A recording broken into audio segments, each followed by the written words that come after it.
दर्शकों नमस्कार। खबर दमोह मध्य प्रदेश से, जहां भव्यता के साथ संपन्न हुआ जिला स्तरीय अखंड श्री दुर्गा चालीसा पाठ। मध्य प्रदेश के जनपद दमोह अंतर्गत झरौली में योगी राज श्री शक्ति पुत्र जी महाराज एवं माता आदिशक्ति जगत जननी जगदम्बा की असीम कृपा से जिला स्तरीय 24 घंटे का अखंड श्री दुर्गा चालीसा पाठ संपन्न किया गया, जहां मां व गुरुवर के जयकारों से वातावरण गुंजायमान हो उठा। कार्यक्रम का आयोजन मां व गुरुवर श्री के मंत्र जापों के साथ प्रारंभ हुआ। कार्यक्रम के अंत में मां व गुरुवर श्री के दिव्य महाआरती संपन्न की गई। समापन बेला में सैकड़ों मां भक्तों की उपस्थिति रही। अंत में उपस्थित पदाधिकारियों ने सभी उपस्थित श्रद्धालुओं को संगठन की विचारधारा के प्रति अवगत कराया, जानकारी दी।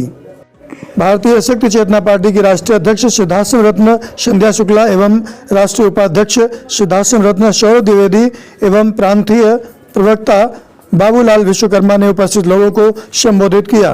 उक्त अवसर पर भगवती मानव कल्याण संगठन एवं भारतीय शक्ति चेतना पार्टी के सुजान सिंह लोधी, रश्मि लोधी, ओमवती राठौर, उमा, भुज्जीलाल सेन, झरौली सरपंच हिमांशु आरती ठाकुर आदि पदाधिकारियों के साथ साथ सैकड़ों श्रद्धालुओं की उपस्थिति रही। दमोह सागर मध्य प्रदेश से जिला संवाददाता महेंद्र सिंह लोधी की रिपोर्ट। Anglo Indian news, digital partner with नवीक समाचार दैनिक।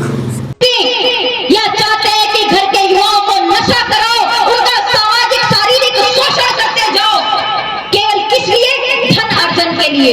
नशा बंद कर देंगे तो सरकारी कोष खाली हो जाएगा। अरे खाली होता है तो हो जाए सरकारी कोष, कम से कम मेरे भाइयों का हृदय तो खाली नहीं होगा, कम से कम मेरी बहनें मजबूत तो बन सकेंगी, कम से कम मेरे घर के बच्चे पढ़ तो सकेंगे, कम से कम मेरे गांव के बच्चे शहरों की ओर जा तो सकेंगे, कम से कम मेरे गांव भी शहरों की तरह मजबूत बन सकेंगे।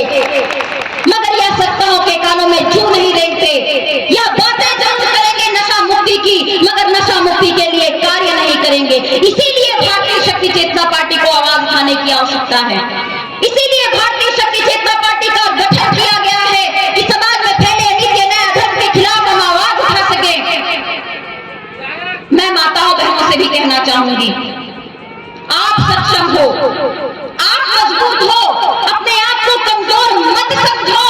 इतिहास में जब जब भी परिवर्तन हुआ है, जब जब भी अधर्म के खिलाफ युद्ध हुआ है, महिलाओं ने बढ़ चढ़ करके हिस्सा लिया है।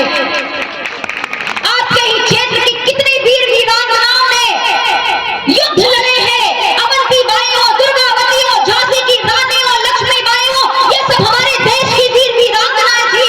जोहर करने वाली रानी पद्मावती हो, ये सब हमारे देश की वीर वीरांगनाएं थी, जिन्होंने समाज में परिवर्तन किया है। रक्षा करने की आवश्यकता है, धर्म की रक्षा करने की, मानवता की रक्षा करने की, राष्ट्र की रक्षा करने की। और यह रक्षा तभी हो पाएगी जब हमारे देश में ही गौ, गंगा और गौरी सुरक्षित होंगे। तरह तरह की बातें की जाती है गौ रक्षा के मामले में, गौ रक्षा की बातें की जाती है, मगर कार्य शून्य का शून्य रहता है। वह गौ माता जिन्हें देवों ने इस धरती को प्रदान किया, जिनके लिए कहा जाता है उनके शरीर में सभी देवी देवताओं का वास होता है, वह गौ माता जिनका दूध उपयोगी है, जिनका मूत्र उपयोगी है, जिनका गोबर उपयोगी है, जिनका रोम उपयोगी है, जिनके शरीर की गंध उपयोगी है, जिनका दर्शन उपयोगी है, इतने सारे लाभ देने वाली गौ माता, जिन्हें हम मां शब्द कह करके उनकी पूजा अर्चना करते हैं, उन्हें संबोधित करते हैं। भारत भूमि का जो गौरव है, आज उनकी रक्षा नहीं हो पा रही। आज गौ रक्षा के नाम पे कई संस्थाएं बनी हैं, मगर आए दिन हम देखते हैं कि गायों को काटने के लिए ले जाया जाता है,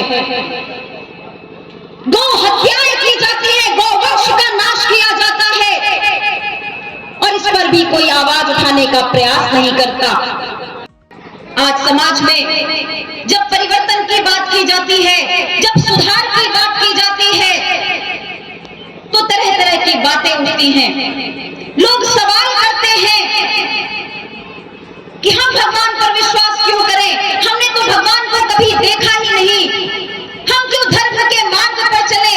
हमने तो कभी ऋषियों मुनियों को देखा ही नहीं। यह सवाल आपके जहन में इसलिए उठते हैं क्योंकि आपने वास्तव में कभी धर्म ग्रंथों को अपने पढ़ा नहीं। आपने वास्तव में ऋषियों मुनियों के जीवन चरित्र को पढ़ा ही नहीं। आपने भगवान राम के, कृष्ण के जीवन चरित्र को पढ़ा ही नहीं। यदि वास्तव में आपने अपने पूर्वजों की बातों पर ध्यान दिया होता, यदि वास्तव में आप अपने धर्म के मार्ग से भटके ना होते, तो आज इस तरह के सवाल आपकी आने वाली पीढ़ी ना कर रही होती। मगर फिर भी उन्हें जवाब देने की आवश्यकता है, उन्हें बताने की आवश्यकता